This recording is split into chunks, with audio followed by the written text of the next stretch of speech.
Hi, it's Renee McLeod, and I want to show you a technique I came up with to add a zip tie as boning to the front of your mask. Some people also call it a cable tie.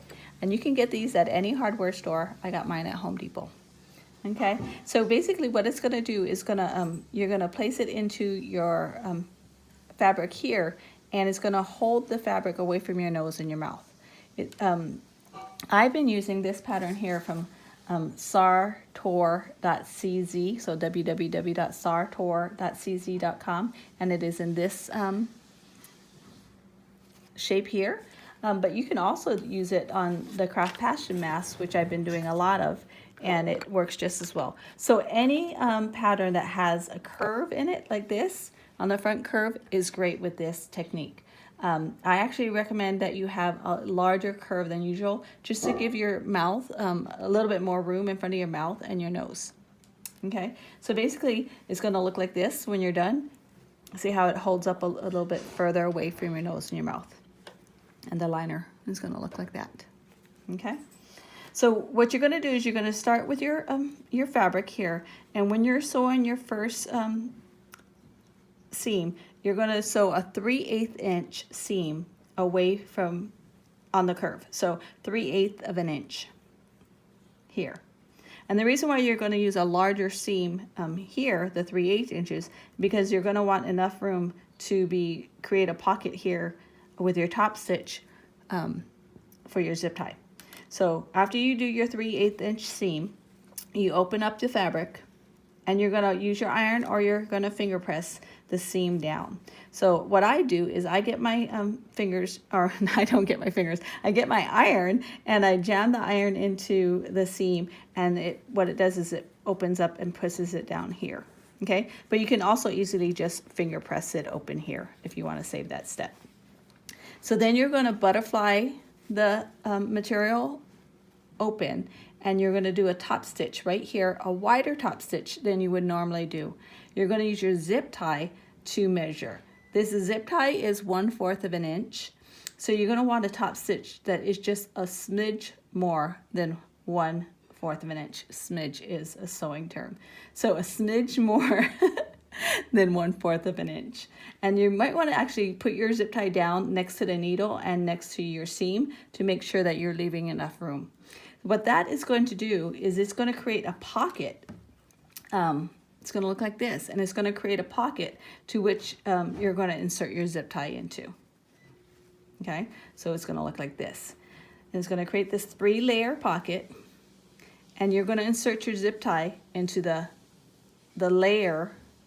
pocket that is furthest away from your nose.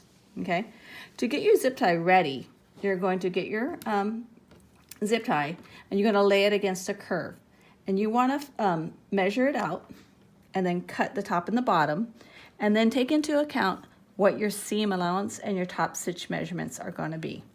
Because you're still going to sew here on the curve and down here on the bottom, you're going to want to minus that out from whatever the curve is.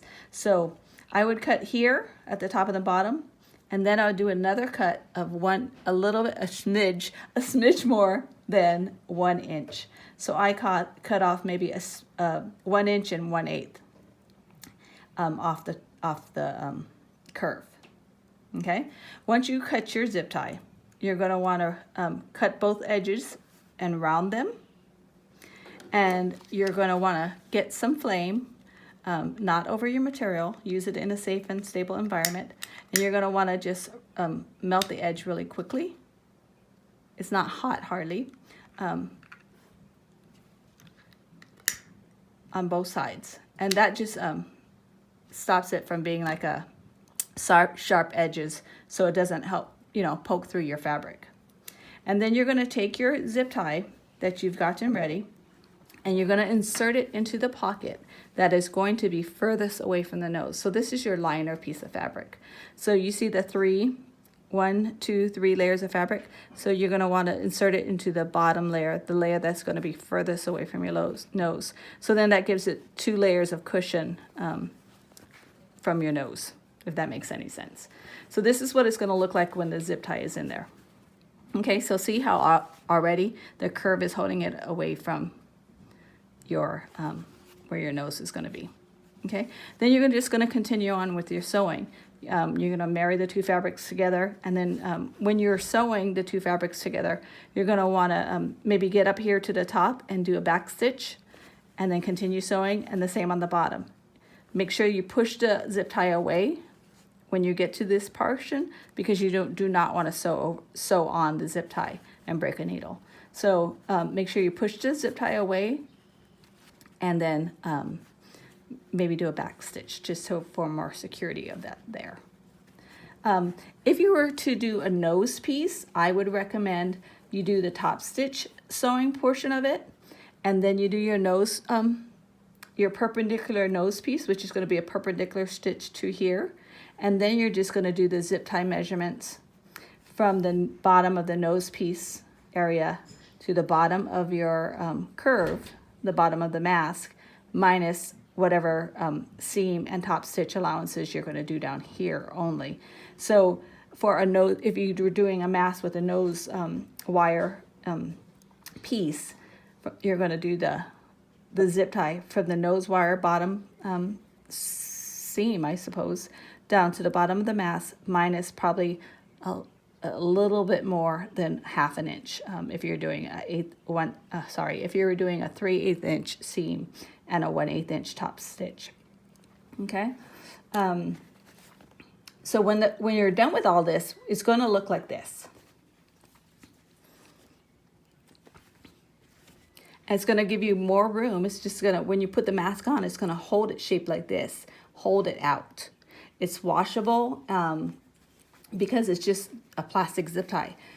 It comes out of the dryer actually even better than if you were didn't have a zip tie in there, because it holds its shape better. Again, this is Renee McLeod. If you have any questions, just contact me and I will be happy to answer them. Thank you.